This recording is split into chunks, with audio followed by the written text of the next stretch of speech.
எந்த விருதுக்குத்தான் எதிர்ப்பில்லை? எதிர்ப்பு இல்லாவிட்டால் அது விருதில்லை. எனவே எதிர்ப்பை ஏற்றுக்கொள்வதுதான் சரி. அது சரியா தவறா என்பதை படைப்பாளன் சொல்வதை விட படிப்பாளர்கள் சொல்லுவார்கள், கேட்டு தெரிந்து கொள்ளுங்கள். எந்த விருதுக்குத்தான் எதிர்ப்பில்லை? எதிர்ப்பு இல்லாவிட்டால் அது விருதில்லை. எனவே எதிர்ப்பை ஏற்றுக்கொள்வதுதான் சரி. அது சரியா தவறா என்பதை படைப்பாளன் சொல்வதை விட படிப்பாளர்கள் சொல்லுவார்கள், கேட்டு தெரிந்து கொள்ளுங்கள். ஞானபீடம் இந்திய இலக்கியத்துக்கு வழங்கப்படும் உச்சபட்சமான விருது. இந்தியாவில் இலக்கியத்துக்கு வழங்கப்படும் நோபல் பரிசு என்று கருதத்தக்கது. அது 24 ஆண்டுகளுக்கு பிறகு இந்த ஆண்டு தமிழுக்கு கிடைத்திருக்கிறது. இந்த விருது ஒவ்வொரு தமிழனுக்கும் காணிக்கையாக்கப்படுகிறது. ஒவ்வொரு தமிழரும் இந்த விருதை தங்கள் வீட்டு விருதாக கருதி கொண்டாட வேண்டும். பிள்ளைகளுக்கு இந்த விருதின் பெருமையை, தமிழின் அருமையை பெற்றோர்கள் கடத்த வேண்டும், ஆசிரியர்கள் கடத்த வேண்டும் என்று கேட்டுக்கொள்கிறேன்.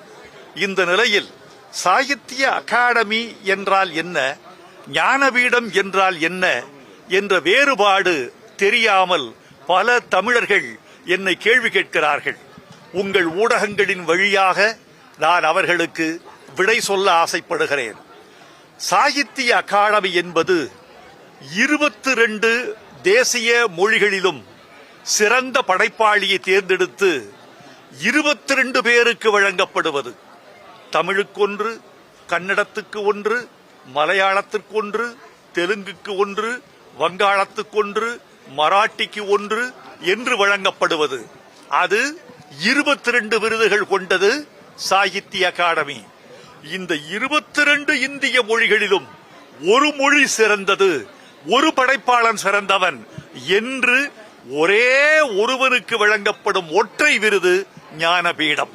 அதனால்தான் சாகித்ய அகாடமியை விட ஞானபீடம் இந்திய இலக்கிய உலகில் பெரிதும் மதிக்கப்படுகிறது.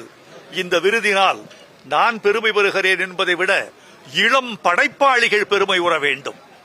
அடுத்து ஞானபீடத்திற்கு தமிழில் உரியவன் யார் என்று உங்களுக்கு நீங்களே கேள்வி கேட்க வேண்டும்.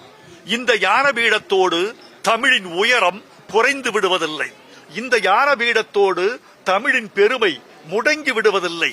இது ஒரு தொடர்ச்சி. வாழையடி வாழையாக தமிழர்கள் உலகுக்கு தங்கள் அறிவை, நாகரிகத்தை, பண்பாட்டை, வாழ்வியலை பங்களித்துக் கொண்டே இருக்க வேண்டும். அப்படி இருந்தால் அடுத்த 6 ஆண்டுகளில், 10 ஆண்டுகளில், 15 ஆண்டுகளில் ஞானபீடம் பெறக்கூடிய படைப்பாளிகள் தமிழில் மிகுவார்கள். இப்போது ஞானபீடத்திற்கு என்னை வாழ்த்திக் கொண்டிருக்கிற தமிழினமே, அடுத்தடுத்த ஆண்டுகளில் வரக்கூடிய புதிய ஞானபீட விருதாளர்களுக்கு வாழ்த்துக்களை தயாரித்துக் கொள்ளுங்கள். தமிழ் உலகத்துக்கு இந்த விருதை நான் காணிக்கையாக்குகிறேன்.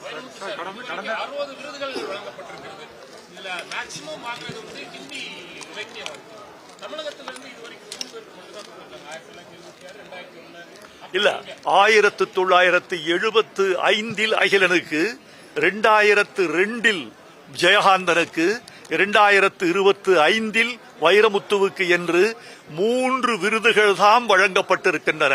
நல்ல கேள்வி நண்பரே. தமிழ் எதில் தாழ்ந்தது என்று நீங்கள் கேட்கிறீர்கள். மலையாளம் பெற்ற விருதுகளை விட, தெலுங்கு பெற்ற விருதுகளை விட, கன்னடம் பெற்ற விருதுகளை விட, இந்தி மொழி பெற்ற விருதுகளை விட தமிழ் மொழி குறைவாகத்தான் பெற்றிருக்கிறது என்பது நம்முடைய பலவீனம் இல்லை, மொழியின் பலவீனம் இல்லை. இல்லை, தமிழ் புறக்கணிக்கப்பட்டிருக்கிறது என்பதில் ஒரு கூற்று உண்மை இருந்தாலும் நாம் சரியாக நம்மை புலப்படுத்தவில்லை என்ற ஒரு கூற்றும் இருக்கிறது. தமிழில் மட்டும் எழுதி ஞானபீடம் பெற முடியாது. எந்தெந்த மொழிகளில், எத்தனை மொழிகளில் உங்கள் படைப்புகள் மொழிபெயர்க்கப்பட்டிருக்கின்றன என்ற கணக்கு ஞானபீடத்திற்கு முக்கியமாகிறது. கள்ளிக்காட்டு இதிகாசம் என்ற எனது படைப்பு சாகித்ய அகாடமி விருது பெற்ற பிறகு 22 இந்திய மொழிகளில் அதை மொழிபெயர்க்கக்கூடிய பொறுப்பை சாகித்ய அகாடமி ஏற்றுக்கொண்டது. 12 மொழிகளில் இதுவரை வெளிவந்திருக்கிறது. அந்த ஞானபீட குழுவில் இருந்த படைப்பாளிகள் இந்த 12 மொழிகளையும் படித்திருப்பார்கள் என்று எனக்கு ஒரு நம்பிக்கை இருக்கிறது. அதனால் தமிழில் மட்டும் இருப்பதை ஞானபீட விருது குழுவில் இருக்கிறவர்கள் படித்து தெரிந்து தெளிந்து கொள்வார்கள் என்று நான் நம்பவில்லை.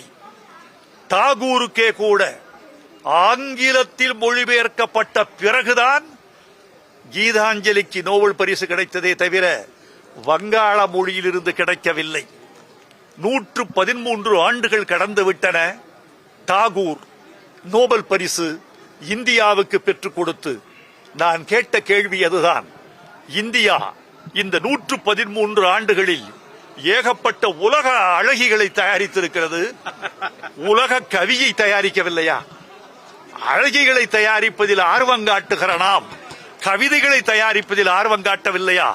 எனவே எல்லா மாநில மொழிகளிலும் உள்ள உயர்ந்தபட்ச படைப்புகள் இந்தியாவின் பிற மொழிகளிலும் ஆங்கிலத்திலும் ஸ்பானிஷ் மொழியிலும் மாண்ட்ரின் மொழியிலும் ஜெர்மனியிலும் மொழிபெயர்க்கப்பட வேண்டும் என்பதை இந்த விருது காட்டுகிறது என்பதாக நான் கருதுகிறேன்.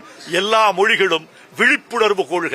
தங்கள் வட்டார இலக்கியத்தை தேசிய இலக்கியமாகவும் தேசிய இலக்கியத்தை உலக இலக்கியமாகவும் மாற்றக்கூடிய வாய்ப்பு எல்லா மொழிகளுக்கும் வர வேண்டும் என்பது என் வேண்டுகோள். தமிழ் எழுத்தாளர்களை ஊக்குவிக்கிறதுக்காக என்ன நடவடிக்கைகள் உங்களுக்கு விருது அளிச்சப்போ சிலர் அதற்கு எதிர்ப்பு தெரிவிச்சாங்க, சில தரப்பில் இருந்து. அதற்கு உங்களுடைய கருத்து? எந்த விருதுக்குத்தான் எதிர்ப்பில்லை? எதிர்ப்பு இல்லாவிட்டால் அது விருது இல்லை.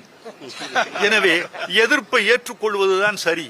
அது சரியா தவறா என்பதை படைப்பாளன் சொல்வதை விட படிப்பாளர்கள் சொல்லுவார்கள். கேட்டு தெரிந்து கொள்ளுங்கள். தமிழ்நாட்டில் இலக்கியவாதிகள் தங்களை வெளிப்படுத்திக் கொள்ளவில்லை அப்படின்னு ஒரு கருத்தை சொன்னீங்க.